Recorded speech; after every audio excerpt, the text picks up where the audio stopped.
I'm Richard Elashadi or Tuzemi. The leaders of proscribed people of Biafra IPOB, Nnamdi Kanu, Federal High Court in Abuja don't deny him bail. You get the point now. According to Federal High Court, they say why they deny the bail.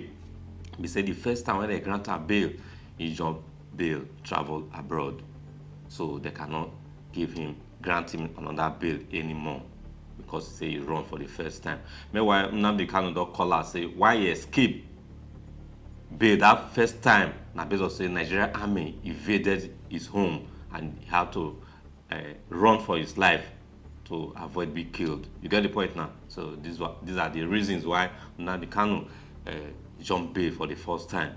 However, Federal High Court don't tell Nnamdi Kanu say he can go to appeal court to appeal for it, but for them they cannot grant him bail or as arrest or change the house of arrest to maybe correctional center again. Say na DSS office you must dey. Meanwhile, Nnamdi Kanu don't call us say the practice of the Nigerian Constitution when they do na criminal activities that they play because they cannot extradite him from foreign land to Nigeria to come and try because that act alone is against the law and it's a criminal offense. You get the point now? Because this guy is very sound. Now this guy people we need for this country to the march of certain things. Everybody cannot dull. Anybody standing in trial or coming to try me is a terrorist. That's what their law says. Section what? As simple as that.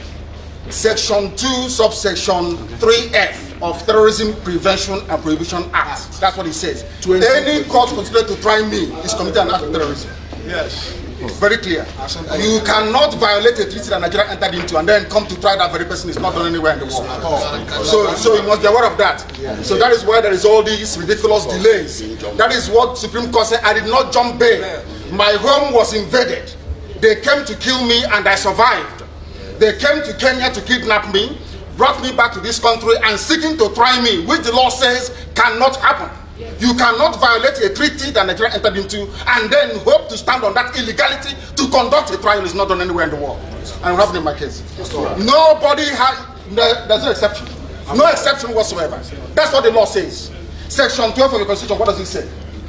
Any treaty ratified by Nigeria becomes law. It's law. You cannot change it. It doesn't matter what they do. All these shenanigans is just pure rubbish. One is to restore his bail, and the other one is an alternative application. If you won't restore his bail, then transfer him to home detention. These two applications were geared towards providing the environment for him to get a fair trial. Unfortunately, the court was not in sync with us.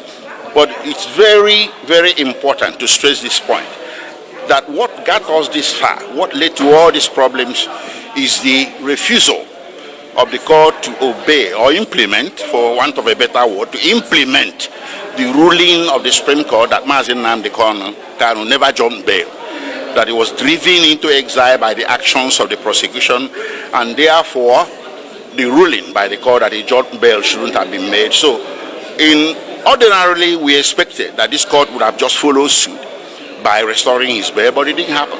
So now the court that's not what the Supreme Court said. So we're going to look at that. We're going to go home as a legal team and ruminate over this and come out with a legal response to this anomaly. The court made some order that he felt is in our favor, but really it's not in our favor. He made modifications in the conditions of the detention at the DSS. If you recall, they used to take documents from us. They used to listen in because they bugged the place and everything. She made an order that the room should be changed and all that.